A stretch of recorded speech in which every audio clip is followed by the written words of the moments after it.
people think all there is to achieving in life is to set a SMART goal. But SMART goals have lots of shortcomings. Yeah. You can set. I won't go into it. I'm 100%. trying to write. I'm 100%. writing a book. Yeah. About it. It may not be a book. It might end up being a bunch of blogs. Yeah. Because I think that's interesting. Failure is really interesting too. Yeah. Because That's an interesting topic. it's a fascinating Just think topic about because I think a lot of people don't take on goals that they should because they think they might fail at. Yeah. And even if they did fail, they'll have been left a lot better off. Yeah. And then I think a lot of people quit early on their goals because they think they're going to fail. Yeah. Which even if they persisted would have made them a lot better off, even if they failed. Because there's a problem in our language in that failure is used for exactly two different things. One of them is a fatal, catastrophic breakdown of a element, like, this this watch failed, our landing gear failed. And then we also use failure for not achieving your goal. Yep. And in our head, we confuse the two. Like not achieving your goal. I set myself the goal of making $1 million this year. I only made 990,000. You loser. You failed. Yeah. You didn't achieve your goal. No one would say that, right? Yeah. No one would say that. But people think about failure in their heads.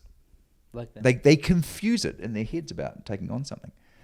I had one of my coaching clients was losing weight. He set himself a weight loss goal. He wanted to lose, I know, a certain amount by a certain time. He was losing weight, but he wasn't going to meet his goal. So he quit. Right. You see people who, which is insane, right? But you see people who are, I guess I talk to sales teams sometimes, and it's really easy in the middle of the year when it doesn't look like you're going to meet your sales targets to go, well, what's the point? I'm not going to meet my goal for the year, so I might just No, do it. take it easy, back off. Nuts. Well, it depends on the incentives that they have on them. Sometimes the incentives can be nuts. Yeah. But that's one of the things that we have to. There's two sorts of goals in life. I call them. I hope this is useful. Ramp goals and step goals. A ramp goal is the more effort you put in, the more you get out. Okay.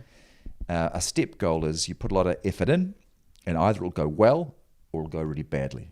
Yeah. So I call them step because if you did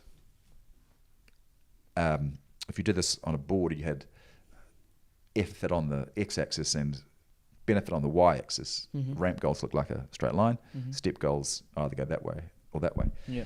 If you're trying to defuse a bomb, it's a step goal because either it's going to go really well or it's going to go really badly. Yeah. If you are going to study for an exam, then it's a ramp goal because the more you do, the better off you are. You might set yourself the goal of getting an A, even if you get 79%, get a B, you're still much better off than you were going to be. And every hour you put in, you're better off than what you were. And so these goals are quite different. But I think every one of your goals can probably be split into those two camps. And the problem is that we treat our goals always as if they are step goals. We treat them as if we're defusing a bomb or trying to do a backflip on a motorbike. I see. So if you're not going to achieve it, you can quit. Yeah. If you are going to achieve it, then and so at any point during the time you think you're going to be doing it, you don't think you're not going to make it, then you stop doing it. Whereas almost always our goals are like ramps. And the problem with SMART goals, for example, is they almost certainly they make you set up a step goal.